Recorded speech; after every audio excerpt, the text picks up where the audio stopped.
بسم الله الرحمن الرحيم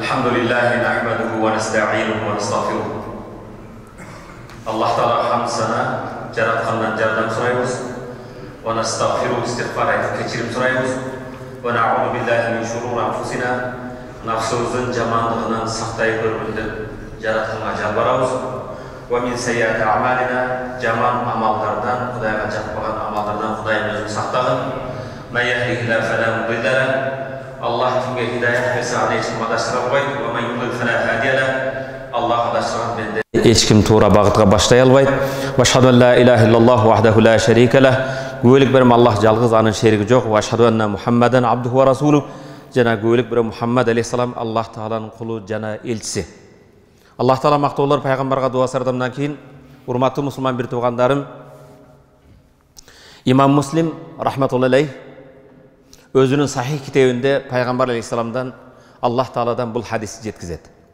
Ana Ebu Hureyre radıyallahu anhu qala Resulullah sallallahu aleyhi ve sellem. Abu Hureyre'den Allah razı olsun Peygamber aleyhisselam aytdı. İnnallah azze ve celle yaqul yevmel qiyama kıyamatta jaratkan Allah Teala mınday deb qayrilat ekan. Ya İbn Adam maridtu felem ta'udni. O adam balası men o'rib qaldim, sen meni xabar algan joqsun deydi ekan Allah. Qala ya Rabb kayfa a'uduka? Bende qiyomatda ya Rabbim, qantib men seni xabar almaqmın va anta robbul alamin. Sen alamdın qo'joyini bo'lsang, qantib men seni bir bende ziyorat qilmaqmın deydi. Qala Allah Taala aytadi: "Ama alimta anna abdi fulan marida falam ta'udhu?" O bendem sen jashab turgan kezde palanchi bendem o'rdi ele, oşol o'rudan sen xabar algan joqsun go. Ama alimta sen bilip edin annaka law uttahu lawajadtani inda. Eger şu orugan bendemdi barıp xabar alsan, meni oşol jerde tapmaqsın. Ya İbn Adam istat'amtuka falam tut'imni. O bendem senden tamaq suradım. Sen meni tamaqtandırgan joqsun. Oqat suradım, oqat bergen joqsun. Bende aytadi: "Ya Rab, ve kayfa ut'imuka ve anta rabbul alamin?" Ya Rabbul alamin, alamdı jaratkan sen bolsong, qantip saga men tamaq bermekmin. Qala Allah Taala: "Ama alimta annahu istat'amaka abdi fulan falam tut'imhu?" Bir bendem açqa qiynalıp kelgen kezde sen tamaq bergen joqsun go. Bilbeysin be eger oşoga tamaq bersen, meni oşol jerde tapmaqsın deydi. Üçüncü soru. Ya İbn Adam istasqaytuka falam tasqini. O bendem çanqadım, senden su suradım, su bergen joqsun. Qala ya Rabbi kayfa asqik? Ya Rabbim sağa qanti su bermekmin? Ve ente rabbul alamin. Alamdın qo'joyini, sulardın, daryalardın qo'joyini sen bolsun. Qala istasqaka abdi fulan falam tasqihi. O bendem palanchi bendem sen jashab turgan kezde susap senden su suradı, su bergen joqsun. Ama innaka law saqaytahu wajadta zalika indi. Eger oşo susagan bendege su bersen, meni oşol jerden tapmaqsın. Hurmatly musulman bir tuğanım. Bul hadisi kudsi. Bul hadiste Allah Tebarek ve Teala jana paygambardın arqılı bizge uşunu bayandaydı. Allah'ın rahmatıga jeti üçün, Allah'ın beyişine jeti üçün bir gana namaz menen, orozo menen, zeket menen, sadaka menen çektelip kalbayız. Albatta, hurmatly musulman bir tuğanım, jaratkan Allah Teala kıyamatta bizden suray turgan namaz, orozodan, hajdan, umradan da başka surala turgan nerse var eken, anda Allah Teala ne deydi? Ey bendem, orup kaldım, sen meni ziyarat kılgan joqsun, xabar algan joqsun deydi. Eger meni ziyarat kılsan, orugan adamды ziyarat kılsan, meni oşol jerden tapmaqsın deydi. Hurmatly musulman bir tuğan, qoşnaң, ayıldaşың, жердешиң, мекендешиң orup jatat, bir darıga muhtaç, bir kolga muhtaç. Eger oşoga bir dara alıp bersen, özüңdün nafsыңды dozoktan kutkardың sen. Al bendege alıp beru, dara alıp beru menen, oşon operatsiyasıga başkasıga jardam beru menen sen berip jatasın. Birok özüңdü Allah Taala'nın rahmatını özüň alıp jatasın. Hurmatly musulman bir tuğan, oşo ele orup kalgan qoşnan kede orukanaga alıp barууга muhtaç. Kede körөbüz, kırsık bolgon jerde ün çıkpay ötüp ketkenler var. Kede orup jatkan adamga bir xabar alıp jetkizeyin, jardam bereyin degen köngül burbayız hurmatly musulman bir tuğan. Maşinеңe salıp alıp barıp koysoň, inşallah ошол кичинекей ишиң менен бирөөдө ооруканага алып бардың, бирок сен бейишти сатып алдың.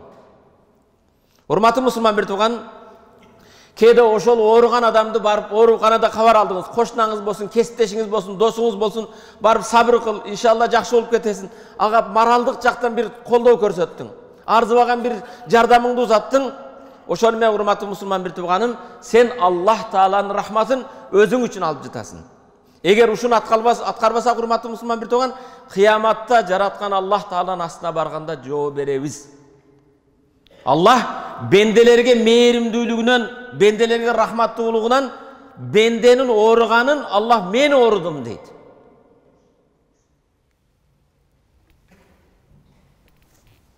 Урматтуу мусулман бир тууганым, элестетип көргүн. Кошунаң, досуң, кесиптешиң ооруду, айлар, жумалар, операция болду, жатты. Сен барып кабар алган жоксуң, сураган жоксуң. Бир дары дермекке жардам берген жоксуң. Кошуналык же бир туугандык, жакындык, тайке жээнdik милдетиңди аткарган жоксуң. Көчөдө көрүп, бир жумушта көрүп, бир ай ооруканада жаттым, бир сурап койбодуң, кабар алып койбодуң десе, кандай кыжалат болосуң? Сарсана болосуңбу? Эми бул бенде эмес, кыяматта Аллах сенден сурайт экен. Эй бендем, мен оорудум, эмне үчүн мени кабар алган жоксуң дейт. Сен ооруба, мен ооруйн ата журт деп. Журтубуз да ошондой, урматтуу мусулман бир тууган. Журттун бир муктаждыгына жарап жатабызбы? Жардам колубузду узаттыкпы? Урматтуу мусулман, я ибн Адам, эй адам баласы, маритту, оорудум, фалам таудни, сен мени кабар алган жоксуң дейт. Оорулган адамдарды кабар алуу эң чоң улуу сооптурдан. Бул хадис имам Муслим рахматуллахи өз китебинде жеткизген. Саубан радиаллаху таала анху дейт, Hazreti Саубан пайгамбардын жанында жүргөн кызматкер болгон сахаба айтат, "Мен адама пайгамбар кара саллаллаху алейхи, мен ада маридан, кимде ким бир ооруду барып кабар алса, бүгүн мекен үчүн, жер үчүн деп жараланып келген, жаракатта жаткан балдарды барып кабар алса, лам язал фи хурфатил жанна хатта яржиа, барып кабар алып үйүнө келгенге чейин бейиштин бакчалардан, мөмөлөрдөн жулуп жүргөн болот дейт. Ооруду кабар алган адам барып ошону көрүп, кайра үйүнө келге чейин бейиштин бакчадагы мөмөлөрдөн терип жүргөн адам сыяктуу дейт. Алмурттан алып жүрөсүн, башкадан бейиштин бакчасынан терип жүргөн адам сыяктуу дейт. Урматтуу мусулман бир тууганым, бүгүнкү токтоло турган темам өтө жеңил иш. Не экен? Өтө жеңил иш. Аны бай да аткарса болот, кембагал да аткарса болот. Менин колумда жок, башка дебе. Бай аткарса болот, кембагал да аткарса болот. Бирок бул мен аткара турган жеңил, кичинекей, арзыбаган иш деп ойлошуң мүмкүн. Бирок Аллах Таалага курмандык кылган, Аллах Тааланын рахматына эң жакын алып бара турган амалдардан. Бул бир гана жараткан Аллах Тааланын алдында разылык эмес, инсанияттык, адамгерчиликтүү, адамдын адам сыпатына татыктуу инсандык иш. Инсаният деген бир гана мусулманга эмес, бир адам затына жардам берүү. Урматтуу мусулман бир тууган, бул ар бир мусулмандын мойнундагы мекенчилмин деген, мусулманмын деген адамдын мусулманчылык милдети. Бул мен азыр айта турган жеңил иш садакалынын бир түрлөрдөн бир түрү. Бул айтыла турган арыз садаканын өтө чоң сообу бар. Жараткан Аллах Тааланы сен элестете албаган эң чоң сооп ээ болосуң. Урматтуу мусулман бир тууган, пайгамбар саллаллаху алейхи хадистен ас-садакату бурханун. Бурхан деген сенин кылган садакаң далил дейт. Эмнеге далил десе, сенин имандуулугуңа. Сенин бул ишти аткарууң сен мекенчил экениңе болгон далил. Инсандык, инсаниятчылыкка болгон далил. Ва анна садака тутфи хати'a, бул сенин кылган садакаң сенин каталарыңды өчүрөт экен. Кама ютфил ма'ан-нар, күйүп жаткан отту суу өчүргөн сыяктуу сенин каталарыңды өчүрүүчү нерсе экен. Кандай садака экен, урматтуу мусулман бир тууган. Мен айткан бул жеңил иш эмне? Урматтуу мусулман бир тууган, бул атабарру биддам, кан берүү. Өзүңдүн денеңди, тамырыңды аскан, агып жаткан каның менен кайрымдуулук кылуу. Муну бай да аткарса болсо, кембагал да. Жетекчи да, жөнөкөй, карабайым инсан да. Кара жумуш кайда болбосун сенин мансабыңа башкан карабайт, ар бирибиз муну аткарсак болот. Урматтуу мусулман бир тууган, ооба, акчалай $100 берүү, 5000 сом берүү, 1000 сом берүү, колдон келген 100 сом берүү садака, кайрымдуулук, финансылык жактан чоң бир сооп бар. Бирок урматтуу мусулман бир тууган, Аллах Таала кереметтүү Куранда Бакара сүрөсүндө "Масалуллазина юнфикуна амвалахум фи сабилиллахи камасали хаббатин анбатат саб'a санабил fi kulli sumbulatin mi'atu habba wallahu yudaifu limen yasha wallahu vasiyun alim." Allah yolunda bir kayrımdılık kılgan adam, Allah'ın razılığı için sadaka kayrımdılık kılgan adam, bir budaydın, je arpanın, je gülüştün, danın jerge ekken siyahtı, bir dan jeti baş çıkarat, jeti başta 100'den 700 dan beret, bir danınız, bir uruk. Allah yolunda bergen bir somunuz 700 som. Wallahu yudaifu limen yasha. Adamların niyetine, ihlasına karata bergen sadakаңды Allah andan da ese köp kılıp beret. Allah bardıq neseni kenen bilүүчү zat. Niyetingde emnege berip atasın, emne kılıp atasın. Elestetkin $1'ыңды 700 esege çeyin. Andan da köp bere turgan bolsa, urmatlı musulman bir tuğanım, al emis sen bergen kanыңчы. 200 gram, 500 gram kan kayrımdılık kıldın. Jaratkan Allah Taala'nın aslında bu bürödün ölümden saktap kalıp atadı. Bürödün yaşoosuna sebep olup atadı. Bu insandın senin bir bölügün al. Senin akçaң жақшы, barız akçaң жақшы көрөбүz. Бирок акчадан да кымбат ал senin kanın, урматтуу мусулман бир тууган. Ошондуктан kan берген адам, ооруган, жарадар болгон адам, муктаж адамга kan берүү деген сөз bir адамдын жашоосун сактап, өзүнүн жашоосунан каныдан берип жатат. Peygamberimiz sallallahu aleyhi ve sellem özünün hadisinde mınday deydi. Adam emas. Peygamber aleyhisselam bir insandın kelece atıp, kuduktun canında çankap, kuduka düşüp, suudi içip çıksa, kuduktun canında tilin, kuduktun çetindeki nımduluğa tilin sürtüp, kıynalıp jatkan itti köröt dağın. Bu sahih hadis. Janagı adam maga jetken çankıgandı kıyınçılık bul itke de jetiptir dep kayra kudukka düşüp özünün but kiyimine suap çıkıp itti suğargan üçün Allah bul bendenin günösün geçirip beyişke kirgizdi deydi. İtti suğargan üçün. A sen kiçineke kanыңды bir kança gram kan kayrımdılık kılıp bir adamdın yaşoosун saktap kalıp otasın. İnsanın ömrüne sebep olup otasın. Oşonduktан Allah Tebarek ve Teala keremetli Kur'an-ı Kerim'inde mınday deydi. من أجل ذلك كتبنا على بني إسرائيل أنه من قتل نفسا بغير نفس أو فساد في الأرض فكأنما قتل الناس جميعا. Uşul okıya sebepti biz İsrail urpaklarına mınday farz kıldık, öküm kıldık deydi. Kimde kim? Şariat buyurbagan jol menen, öç bolbogon tuur emes jol menen, jerde buzukuluk kılıp biröydü zulüm menen bir adamdı öldürse, al bardık adam zatты öldürgönde günökör болады. Sebepsiz bir adamdın kanın tөгüp bir adamdı öldürgön adam bardık insaniyatты öldürgönde günögö duşar болады. وَمَنْ أَحْيَاهَا فَكَأَنَّمَا أَحْيَا النَّاسَ جَمِيعًا. Alemi kimde kim bir canга ana öldürбөй koyup жашоо berse, bardık adam zatga жашоо bергендей soğup kayı болады deydi. Elesетip көрүп урматтуу мусулман bir tuğan, senin bergen kanın menen bir jarardar adam, bir muhtaç adam ömrü saktalıp kaldı.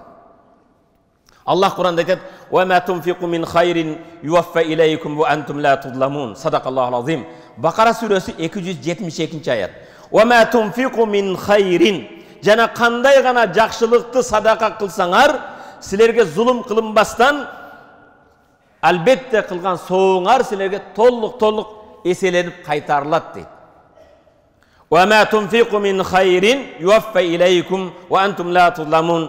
Jana kanday gana jakşılık sadaka kılsaňar, silerge zulüm kılbagan abalda soğu özüňörge tolluk kaytarılat deydi. Jaratkan Allah Taala keremetli Kur'an Yunus suresinin 26. ayetinde "Lillezine ahsanu el-husna ve ziyade." Lillezine ahsanu, jakşılık kılgandarga, ibadatında, kayrımdılığında, oşo kan bergende, soğup jakşı kılganda el-husna, alarga beyiş var, ve ziyade. Beyişten de aşıkça bir nese berilet deydi. Beyişten aşıkça ne dese? Jaratkan Allah Taala'nın jamalın körü nasip kılınat. Jaratkan Allah Taala'nın jamalın körü nasip kılınat deydi. Урматтуу мусулман бир тууганым, қан кайрымдуулук кылуу, қан тапшыруу садака ниетинде. Бул садака жариядан.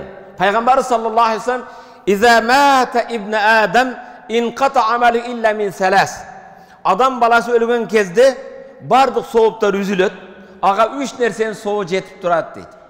Биринчиси садакатун жариятун. Min sadakatin jariyatin, sadaka jariya деген эч токтобостон жет турган садака ал көпүрө салуу, жолоңдоо, суу чыгаруу, башка кылуу, сенин бирөөгө берген каның дагы бул садака жария. Сенин берген каныңдын себеби менен бирөө жашап атат, урматтуу мусулман бир тууган. Биринчи садака жария ва илмун юнтафау бихи, артыңыздан пайдалуу илим калтырсаңыз, ав валадун салихун яду лаху, же артыңыздан дуа кылган перзент. Машалла, элестетиң, сиз берген кан менен бирөө жашап калды. Анын баласы төрөлдү. Ал кары болду, ибадат кылды. Машалла, садака жария сиз үчүн. Элестетип көрүң, урматтуу мусулман бир тууганым. Бир жашап жаткан бенденин денесинде, кан тамырларында сенин каның жүрүп атат. Сен берген кан менен жашап атат. Кандай сезимде болосуң? Кандай кубанычта болосуң? Имам Бухари рахматуллахи алейх чыгарган хадисте пайгамбар айтат: "Кала наби саллаллаху алейхи ва саллям: "Ва ман кана фи хажати ахихи кана Аллах фи хажати." Кимде ким бир мусулмандын кажетинде болсо, кимде ким бир мусулмандын муктажына жардам берсе, кана Аллаху фи хажати. Аллах муктажга жардам берген адамдын муктажына Аллах жардам берет дейт. Ва ман фарража ан муслимин курбатан фарражаллаху анху курбатан мин кураби яумил кияма. Kim bir musulmandın bul dünyadagi tүйшік, қиыншылық, проблемасынан чыгарып қоя турган болсо, бечара кыйналып кан таппай жүрөт. Bir musulmandын түйшүгүнөн, кыйынчылыгынан сиз куткарсаңыз, кыяматтагы кыйынчылыгыңыздан Аллах сизди куткарат экен. Урматтуу мусулман бир тууганым, көптөгөн оорулар бар.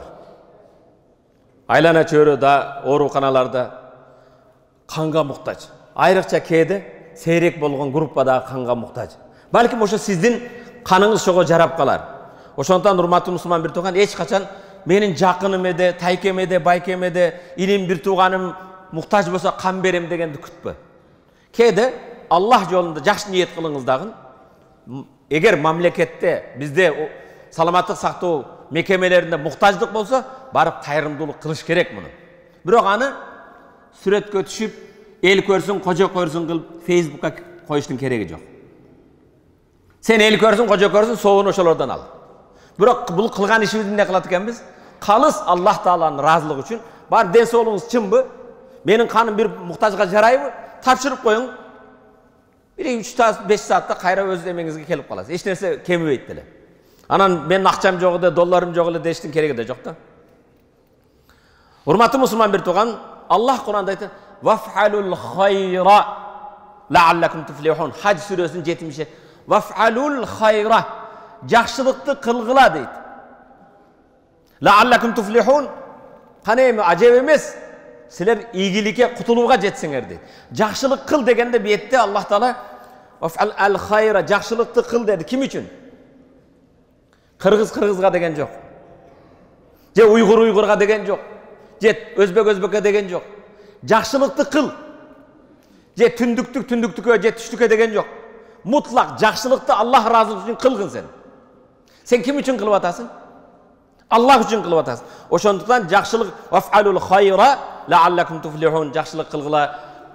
Кане эми Аллах табарак ва тааланын ийгилигине, азабынан кутулууга жетишерсиңер. Башка бир хадисте пайгамбарыбыз саллаллаху алейхи ва саллям: "Аллаху фи аунил абди ма канал абду фи ауни ахихи." Аллах bir бенденин жардамында болот, эгер ал бенде экинчи бир бендеге жардам бере турган болсо. Урматтуу мусулман бир тууганым, бул кыска токтолоюн деген бир маселеде бүгүн албетте көптөгөн муктаждыктар бар. Жараткан Аллах Таала Ниса сүрөсүнүн 131-аятында: "Валакад вассайна аллазина утул китаба мин qablikum ва iyyakum an ittaqullah."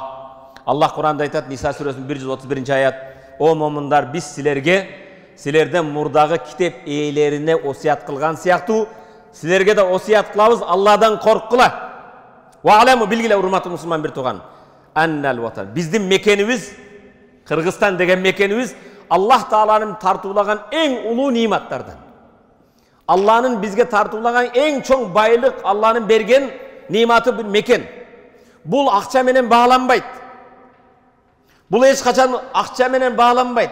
Керек болсо мекен үчүн рух менен, жаның менен баалана турган нерсе эмес.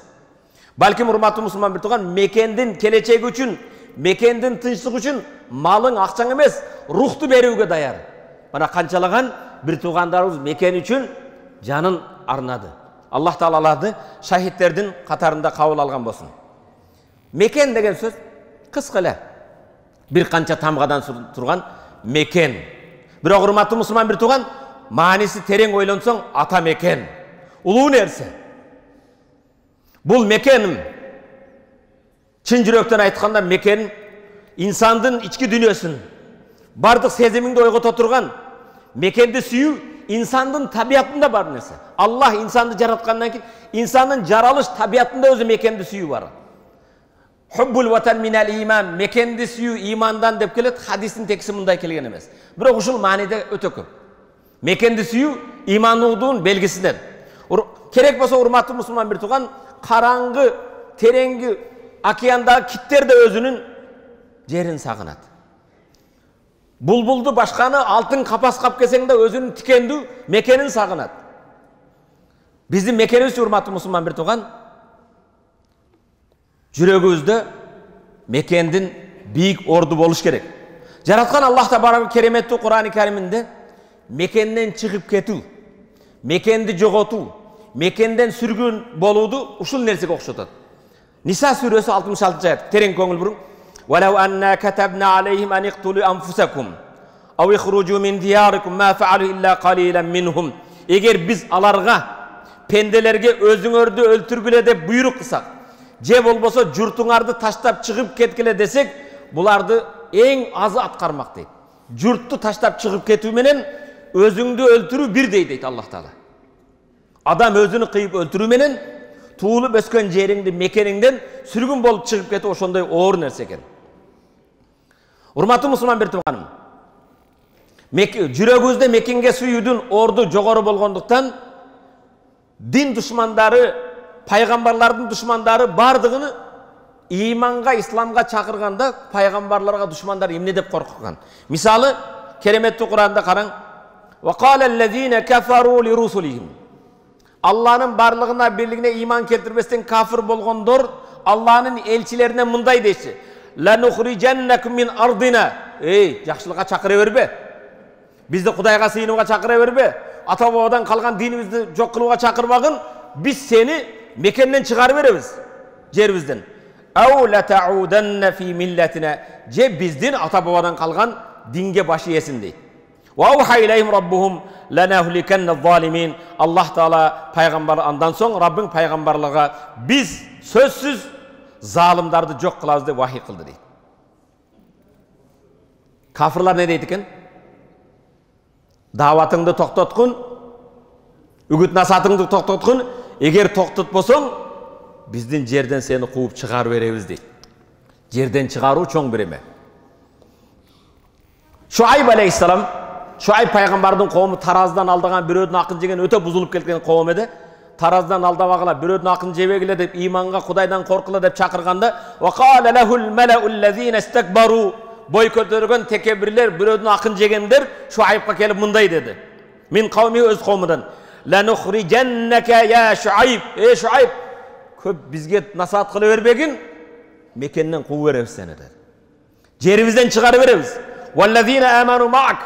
Сен эмес, сенин жолуңа түшүп иманга келгендерди чыгарабыз. Мин кариятина, айылыбыздан, ау ла таудунна фи миллатина. Же болбосо сен да бизге окшоп ата бабадан калган отко сыйынуу, бутка сыйынуу, ташка сыйынуу динибизге кайтасың деди. Араф сүрөсү 88-аят.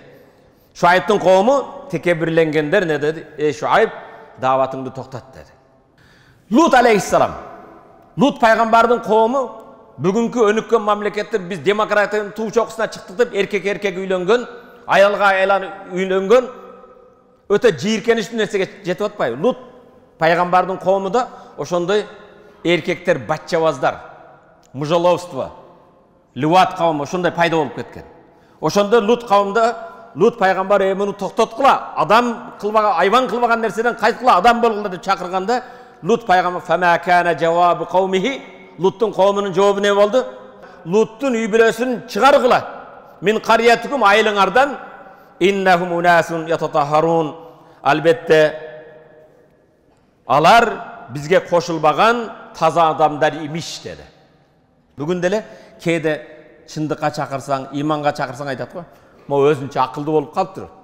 Бул таза кыйын адам болуп калыптыр деп дааватчыларды, башкаларды Лут коомундагыдай жаман көргөндөр, жек көргөндөр бар. Айылдан чыгарып бергилечи.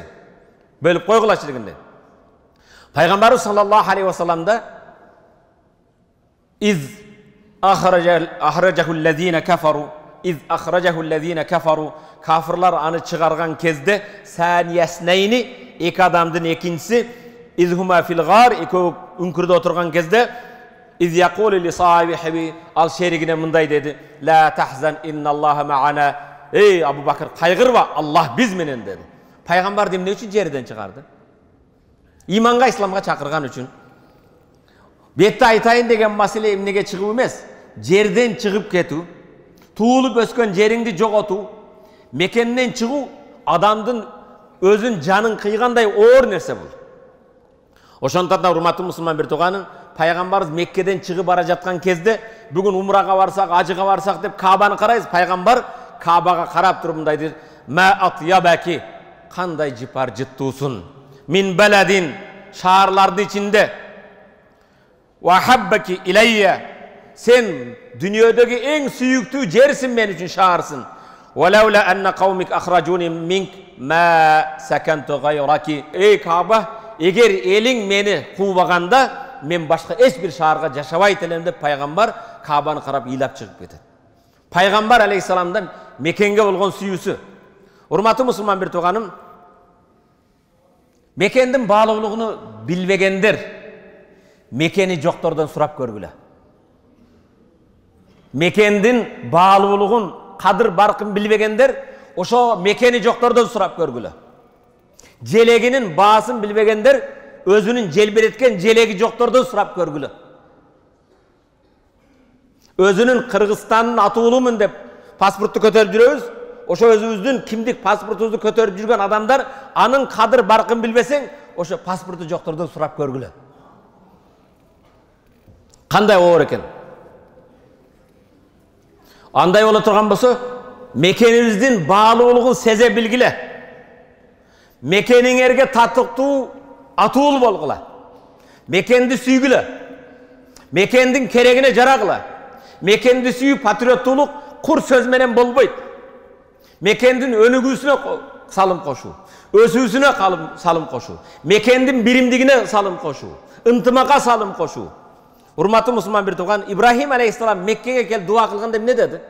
Робби жаал хаза баладан амина. Эй Раббым, бул шаарды тынчтык шаар кыл деди. Биз мекенибизге тынчтык шаар кылгын деп дуа кылабызбы? Же дайым эле Кудай акча бергин, байлык бергин, бийлик бергин дейбизби? İbrahim Aleyhisselam Mekke'ye birinci duası Rabbi cal hâzâ beleden âmine. Ey Rabbim, bu şahardı tınçlık şaharı kıl dedi. Birinci bizge tınçlık gerek. Varzuk ahlâhu mines samarat.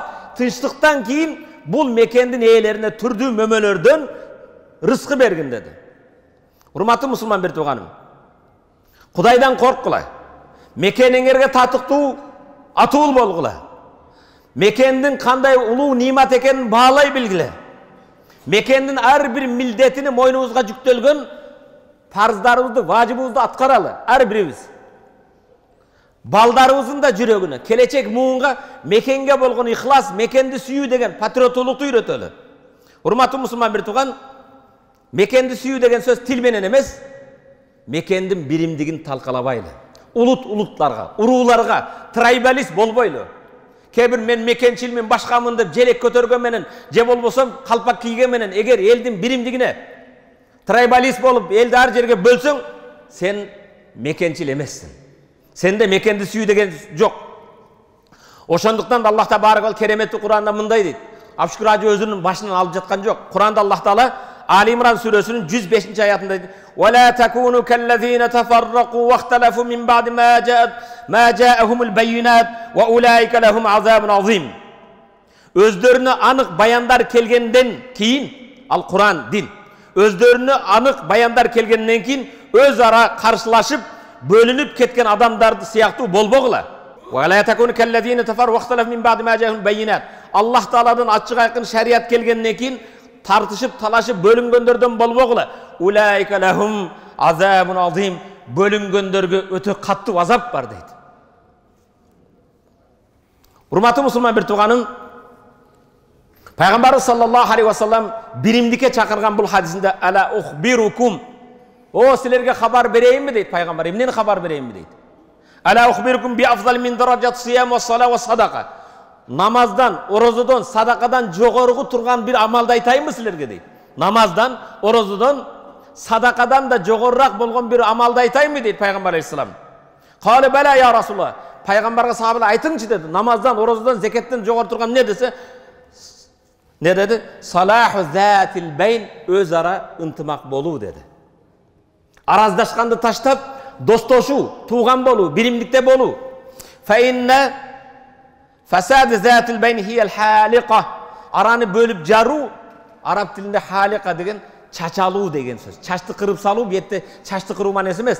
Dinden kırılıp çıkıp ketet deydi. Eldi bölgön, eldi jargan. Sen falan urudansın, falan uruktansın, sen tündüksün, sen tüştüksün. Sen süper sayaksın, sen saruğusun, sen bağışsın, sen kıpçaksın, sen çayırçısın. Bu hurmatlı Müslüman bir tuğan dinden insandı tazalap koya turgan, dinden çıkara turgan nerse dedi. Bizden murdağı kançalagan qoomdor oşo bölüngönün kesepetinden jok bolup ketken. Jaratkan Allah Taala elibizge birimdik bersin, ıntımak bersin. Elim üçün, jerim üçün dep kımbat bolgon meken üçün ruhun berip ötüp ketken baldardı şahitlerдің қатарында Allah Taala kabul kılgan bolsun. Şahitlerдің ata-enelerine ıyık minbardan, kürsüden hayırlarım. Жақындарын жоғотқан мекен үшін, ел үшін, жер үшін, желегіміз үшін, еркіндігіміз үшін қаза болған балдардың ата-енелері, жуайлары, балдары башыңарды тик көтерілі. Сілер шахиттің енесісің, шахиттің жуайысың, шахиттің баласысың. Пайғамбарымыз саллаллаху алейхи ва саллям риваят қылған хадисінде وَمَنْ مَاتَ دُونَ مَالِهِ فَهُوَ شَهِيد. Özünün malın biröge berбейм деп, имуществосын, özünün mülkün saktayımın деп өлген şahit bolu ölet. وَمَنْ مَاتَ دُونَ عِرْضِهِ فَهُوَ şahid. Özünün namısın, ayalın, kızların korgoyim деп өлген adam şahit bolot. وَمَنْ مَاتَ دُونَ دَمِهِ فَهُوَ şahid. Özünün canın, kanın saktayımın деп өлген adam bu şahit bolot deydi. Al endi şahit bolup өлгөндөр Peygamber sallallahu aleyhi ve sellem özünün üy bülösüdөн 70 adamды şafaat kılat deydi. Oşoндуктан кайгырып, бет көкүрөктү айырып, бетке чабып ыйлагандын кереги жок. Урматтуу мусулман бир тууганым, жараткан Аллах Таала мекен үчүн өлгөн жигиттерибизди шахиттердин катарында кабыл алган болсун. Бизге болсо мекенди сүйүп, мекендин баалуу болгонун билип, мекенге elдің birimdiğine imandığına kızmat kılıp barığız nasip etsin. Amin. Allahümme affir lana zunubana ve kafir anna seyyiatina ve tawaffana ma'al abrar bi rahmetike ya rahman rahim.